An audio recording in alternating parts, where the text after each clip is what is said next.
The David Pakman Show at davidpakman.com. Life is sort of difficult the last few days for outrageous, ideological, wacky extremist advisor of Trump, Stephen Miller, who has had protesters bug him at restaurants. He has had wanted posters all over his apartment building placed by some pretty clever protesters, and a man cursed at him one evening, and he ended up throwing his own $80 sushi dinner into the trash. According to a report from the Washington Post, he had ordered $80 worth of sushi takeout from a restaurant near where he lives in D.C., and a bartender followed him into the street and shouted, "Stephen."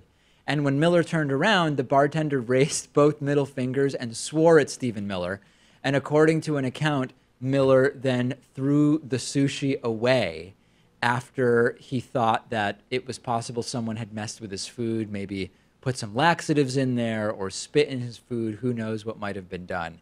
But how do you even order $80 worth of sushi takeout? I'm guessing it wasn't just for him, right? It can't all be for him, right? You would think. Unless it's really, really good sushi. Yeah. There's just no possible way. Sushi and can then be pretty good. After spending $80 on it, I wouldn't just throw it away. I'd at least go back and complain and assure that no one had spat on the food. I think if you go back in there and say, did someone spit on this, they're just going to tell you no.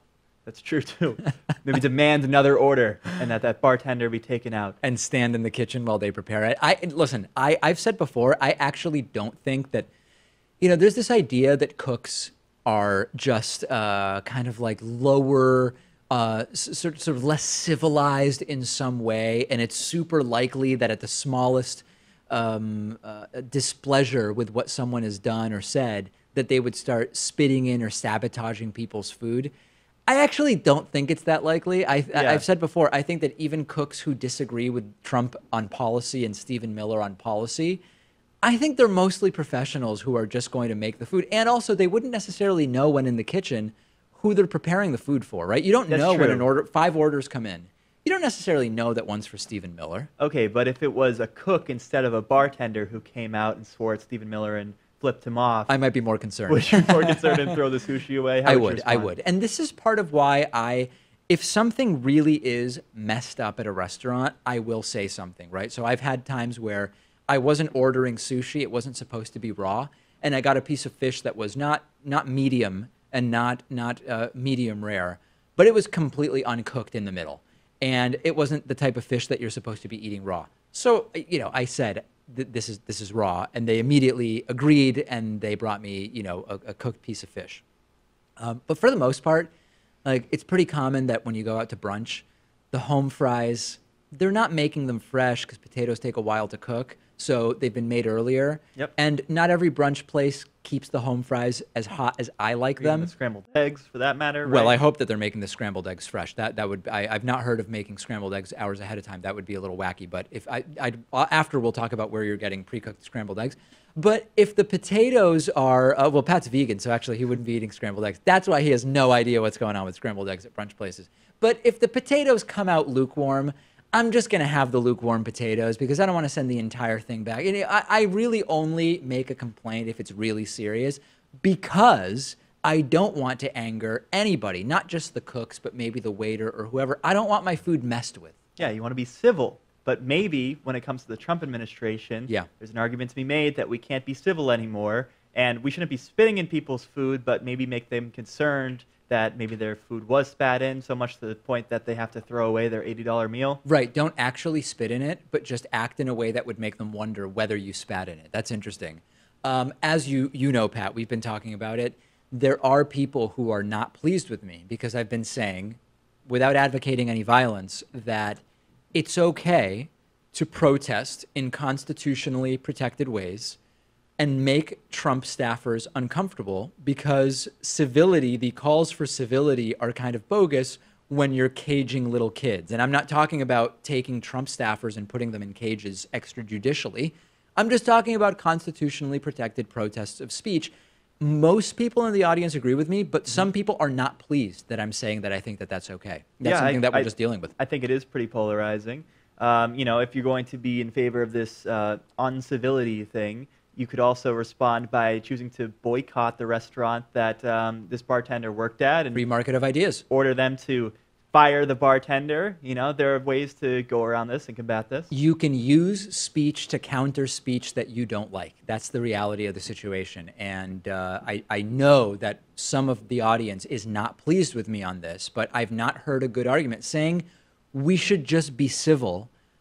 That's not a good argument at its face. Explain to me why, faced with such lack of civility, we need to be civil when we claim to have a problem with tone policing, and calls for civility are not that different from tone policing. I guess that it's not just civility versus uncivility. It's also about when it gets to the point of harassment and intimidation, and when potentially laws can get broken. That's where the disagreement comes from. I'm not being nice. Sure, I'm not in favor of physical intimidation, which actually we have laws where you can't just like go up to someone in an intimidating way and put your fist back, right? You're not hitting anybody. You're just putting your fist back and making a verbal threat. Like those actions together would be criminal, I think in most states, if not all.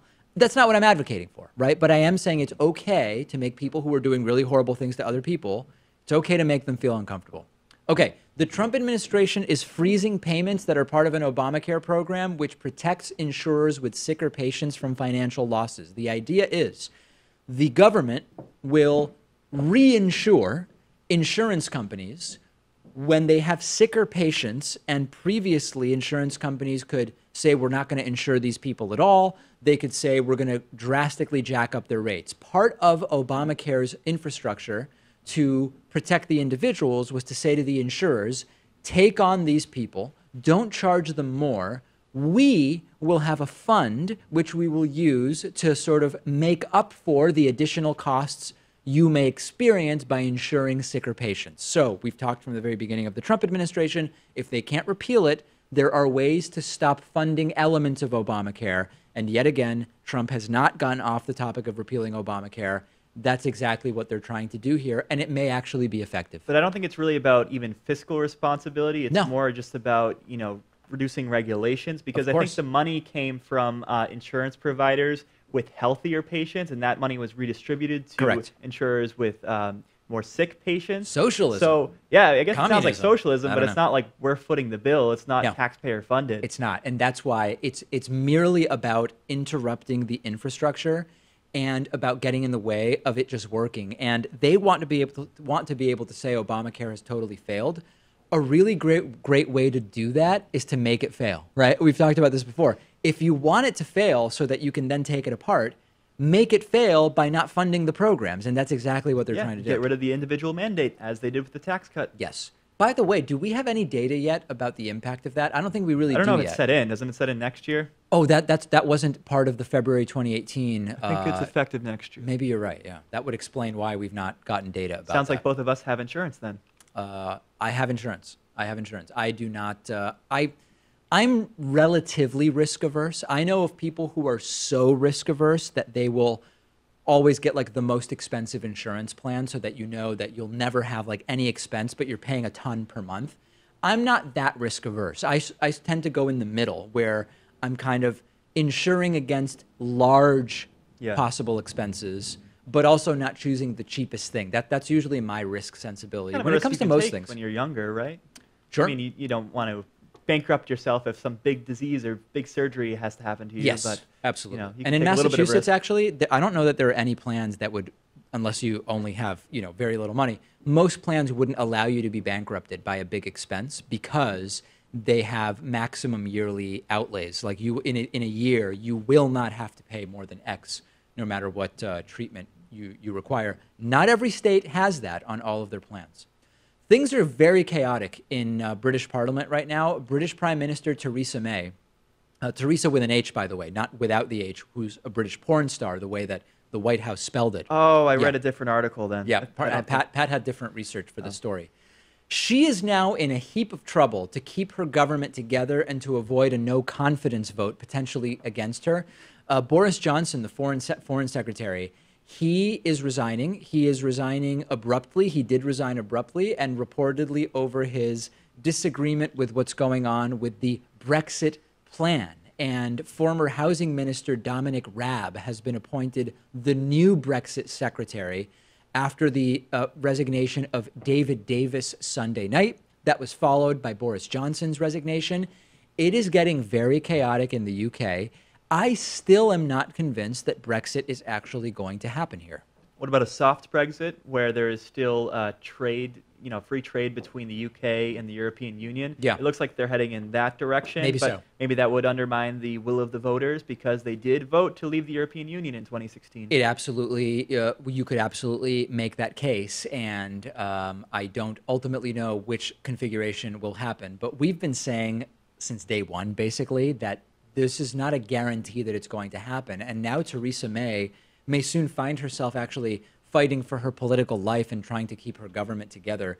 If you have to really bottom line it, do you think that soft Brexit is the most likely scenario? Do you think full Brexit, or do you think this is all going to implode? Yeah, I think soft Brexit, because it sounds like the middle ground, right? Especially because I'm unconvinced that a majority of people in the UK even want to leave the European Union, despite the results. And also, maybe nowadays they're looking at what's going on with the Trump tariffs and how that's, hurting not only the US, but potentially Canada, the European Union, China, and saying, hey, a trade war isn't really good for any of us. We should just, try to find the middle ground, just do a soft Brexit, and we'll be out of there in name only, but pretty much nothing else. Yeah, well, that's what's being attacked about soft Brexit, which is that you're actually going to leave in place some of the elements that aren't so great for the UK, but actually take away sort of the idea that by doing a soft Brexit, you weaken your negotiating position because you're saying, yeah, we're sort of putatively out, but you're still participating in trade deals, which you now will have less of a say in and may actually be sort of hurt by. And there's a case, sometimes we like to say that it's good to find compromise, but compromise or a middle ground isn't always the right way to go. And what the critics of soft Brexit say is you're going to stay in agreements that may not be good for you, but take yourself out of the possibility of improving those agreements. Yeah, and also Scotland and Northern Ireland were heavily against Brexit too. Yeah. Are you going to risk losing those countries and breaking up the UK altogether? I don't know if they want to make that risk. Although there hasn't been big progress on that, right? Like after Brexit, we saw that there were renewed calls for independence movements for some of the regions that voted against Brexit. But I admittedly don't follow Brexit as closely as many others. But I've not seen that those independence movements are really moving forward. True. I know Scotland had a referendum in 2014 that obviously didn't pass. They stayed with the UK. But there's an argument to be made that if that happened now, or that vote happened last year or shortly after Brexit, that they would choose to leave. Yeah, and part of it may be that they're not even sure that Brexit is going to happen. So before saying we want another referendum to vote as to whether we're going to leave, they just want to see whether it's actually going to happen. Send me your thoughts. What do you think? I know there's a lot of folks in the UK in the audience, since they speak English and they like American politics by and large. They speak British, right? What's that? They speak British? They speak British, of course, yeah. They let me know your thoughts. Where do you think that this is ultimately going? What do you make of the implications of Boris Johnson's resignation? We will talk to you tomorrow. The David Pakman Show at davidpakman.com.